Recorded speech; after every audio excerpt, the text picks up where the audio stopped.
नमस्कार विद्यार्थी मित्रांनो, स्वागत आहे आपल्या या सर्वांचे यूट्यूब चॅनलवरती। आजच्या व्हिडिओमध्ये आपण पुन्हा पाहणार आहोत महत्त्वाचे प्रश्न जे तुम्हाला ग्रामसेवक भरती व तसेच बाकी सर्व परीक्षेसाठी अतिशय महत्त्वाचे प्रश्न आहेत।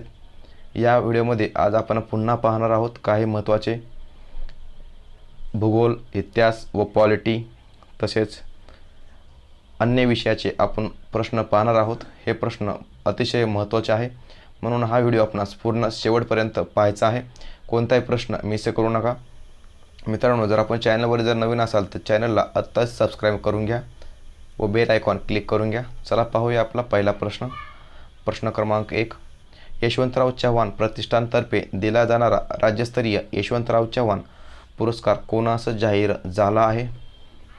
याचं बरोबर उत्तर आहे यशवंत मनोहर यांना यशवंतराव चव्हाण प्रतिष्ठानतर्फे दिला जाणारा राज्यस्तरीय यशवंतराव चव्हाण पुरस्कार जाहीर झाला आहे। याचं उत्तर आपण पुन्हा पाहू शकता। चला आपला पुढील प्रश्न। प्रश्न क्रमांक 2, भारतीय प्रबोधनाचे जनक म्हणून कोणास म्हटले जाते किंवा कोणास म्हणतात? याचं बरोबर उत्तर आहे राजाराम मोहन राय यांना भारतीय प्रबोधनाचे जनक म्हणतात। मित्रांनो, राजाराम मोहन राय यांचे कार्य मोठे आहे। मित्रांनो, राजाराम मोहन राय यांनी सन 1929 साली सतीपती कायदा काढला, यामध्ये त्यांचा फार मोठा वाटा आहे। तसेच राजाराम मोहन राय यांनी ब्राह्मो समाजाची स्थापना केली।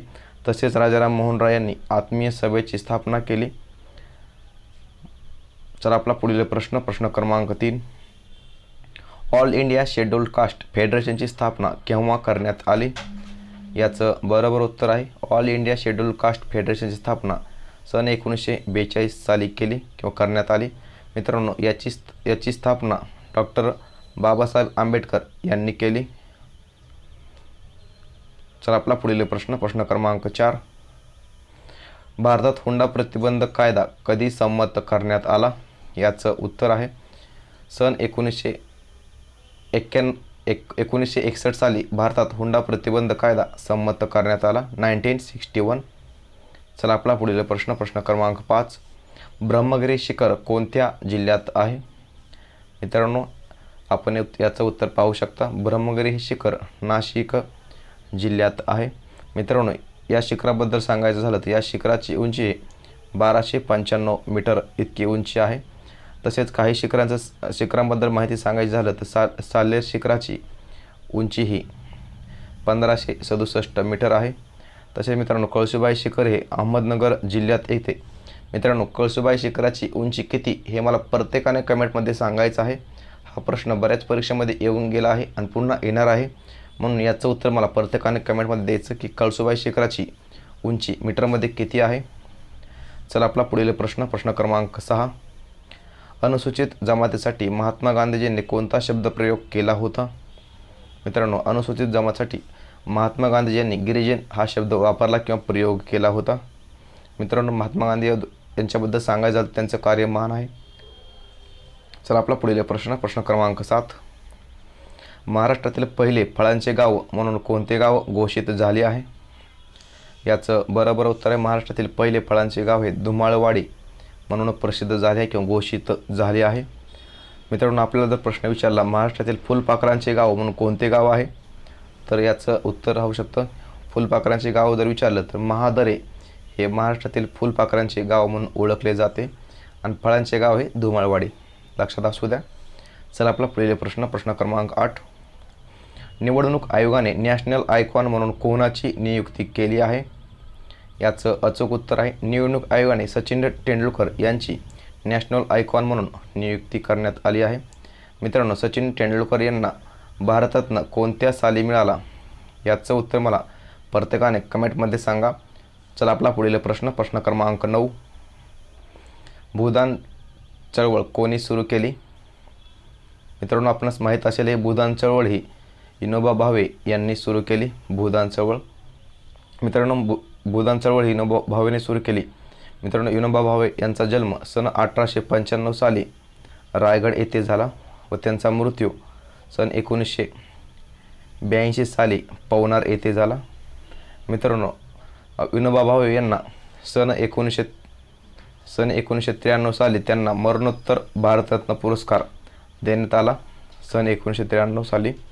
चला आपला पुढील प्रश्न क्रमांक 10. मित्रांनो, पुढील प्रश्न पाहण्या अगोदर मी आपणास पुन्हा एकदा रिक्वेस्ट करतो की चॅनलवरती आपण जर नवीन असाल तर चॅनलला आत्ताच सबस्क्राईब करून घ्या व लाईक करून घ्या व बेल आयकॉनला क्लिक करा विसरू नका. चला आपला पुढील प्रश्न क्रमांक 11. रंकाळा तलाव कोणत्या जिल्ह्यात आहे? याचं उत्तर आपण पाहू शकता. रंकाळा हा तलाव कोल्हापूर जिल्ह्यात आहे. महत्त्वाचा प्रश्न आहे. रंकाळा तलाव हा कोल्हापूर जिल्ह्यात आहे.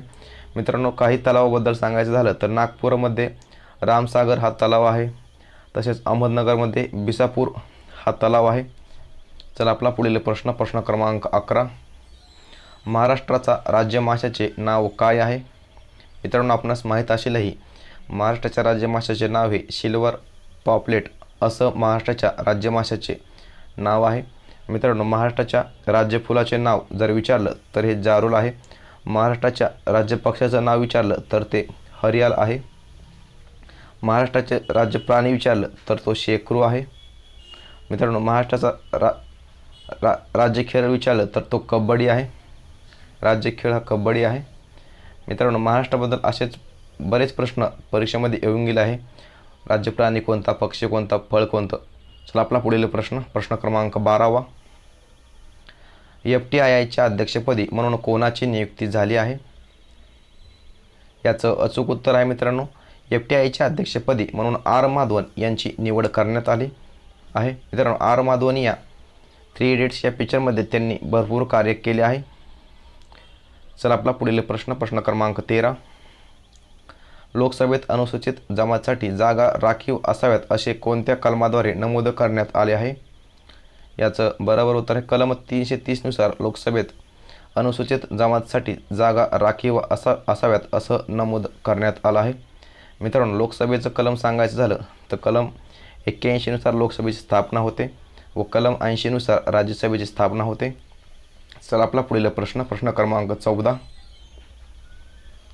ग्रामपंचायतमध्ये हंगामी कर्मचारी नेमण्याचा अधिकार कोणाचा आहे किंवा कोणाला आहे? मित्रांनो, हंगामी कर्मचारी जर नेमण्याचा असेल तर याचा अधिकार हा सरपंच यांना असतो किंवा सरपंच आहे. मित्रांनो, ग्रामपंचायतीबद्दल सांगायचं झालं तर कलम 40 नुसार ग्रामपंचायतीची स्थापना होते किंवा ग्रामपंचायतीचे संघटन होते.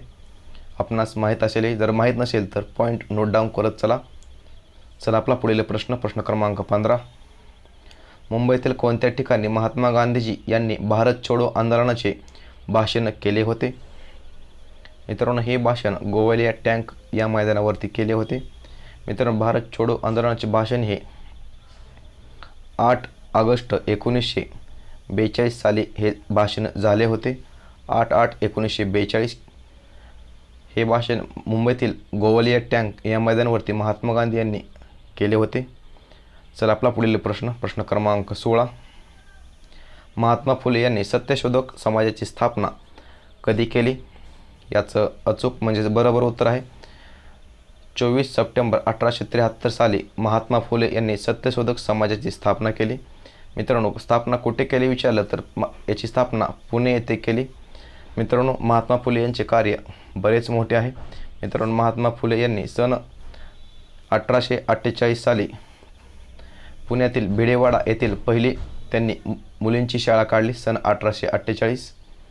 चला आपला पुढील प्रश्न क्रमांक 17. मित्रांनो, पुढील प्रश्न पाहण्या अगोदर मी आपणास विचारतो की आपण कोणत्या जिल्ह्यातून व कोणकोणत्या पदाकरिता फॉर्म भरला आहे हे मला कमेंटमध्ये लगेच सांगायचे आहे, जेणेकरून येणाऱ्या काळात मी कोणत्या विषयावर व्हिडिओ बनवावा याचा मला जरासा अंदाज येईल. चला पाहूया आपला पुढील प्रश्न क्रमांक 17. ग्वाल्हेर घराण्याच्या ज्येष्ठ व्यक्ती मालिनी राजूरकर यांचे निधन झाले, त्या कोणत्या क्षेत्रात पारंगत होत्या? मित्रांनो, याचं अचूक उत्तर आहे आपण पाहू शकता मालिनी राजूरकर या शास्त्रीय गायनामध्ये ज्येष्ठ व्यक्ती होते, त्यांचं नुकतंच निधन झालं आहे. चला आपला पुढील प्रश्न क्रमांक 18. ग्रामपंचायतमध्ये बालविवाह प्रतिबंध कायदा 1929 नुसार बालविवाह प्रतिबंधक म्हणून कोण काम करतात? तर याचं बरोबर उत्तर आहे ग्रामसेवक हे सन 1929 नुसार बालविवाह प्रतिबंधक म्हणून काम करतात, ग्रामसेवक. चला आपला पुढील प्रश्न क्रमांक 19. 2023चा दादासाहेब फाळके जीवनगौरव पुरस्कार कोणास देण्यात आला? याचं बरोबर उत्तर आहे 2023चा दादासाहेब फाळके जीवनगौरव पुरस्कार हा वहिदा रहमान यांना देण्यात आला किंवा दिला आहे. मित्रांनो, या अगोदर 2022 साली दादासाहेब फाळके जीवनगौरव पुरस्कार हा आशा पारेख यांना देण्यात आला आहे. मित्रांनो, सर्वात अगोदर दादासाहेब फाळके जीवनगौरव पुरस्कार हा देविका राणी यांना देण्यात आला होता. देविका राणी सन 1969 साली पहिला भारतीय दादासाहेब फाळके पुरस्कार देण्यात आला होता, जे की देविका राणी यांना हा पुरस्कार देण्यात आला होता, पहिला दादासाहेब फाळके पुरस्कार. चला आपला पुढील प्रश्न क्रमांक 20. मित्रांनो, आपला शेवटचा प्रश्न. 2023चा नॉर्मल बोरलॉग पुरस्कार कोणास मिळाला आहे किंवा कोणास देण्यात आला आहे? मित्रांनो, हा पुरस्कार डॉक्टर स्वाती नाईक यांना 2023चा नॉर्मन बोरलॉग पुरस्कार हा देण्यात आला आहे. मित्रांनो, भारतातील एकूण 3 व्यक्तींना आतापर्यंत हा पुरस्कार देण्यात आला आहे, ज्यामध्ये पहिली व्यक्ती आहे आदिती मुखर्जी, त्यांना 2012चा नॉर्मन बोरलॉग दिला होता.